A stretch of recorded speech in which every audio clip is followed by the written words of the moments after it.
Hello guys, কেমন আছো সবাই? আমি চলে গেছিলাম নবমীর দিন রাতে চেতলা অগ্রণী ক্লাবে।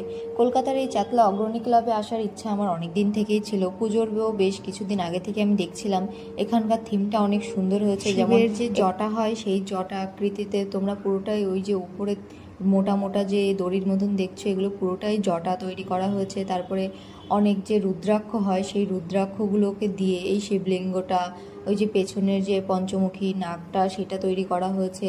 কি অসম্ভব সুন্দর করেছে। আরও চারদিকটা তোমাদেরকে আমি ঘুরিয়ে দেখাচ্ছি, তোমরা দেখলে বুঝতে পারবে কি অসম্ভব সুন্দর চিন্তা ভাবনা করে এটা তৈরি করা হয়েছে।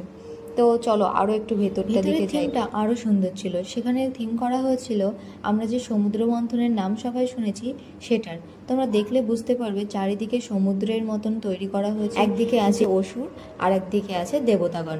সমুদ্র মন্থনের সময় আমরা সবাই জানি বাসুকী নাগকে দিয়ে এই যে অমৃতের কলসটা উদ্ধার করা হয়েছিল সেটা দেবতারা অসুরের সম্মিলিত প্রচেষ্টাতেই হয়েছিল।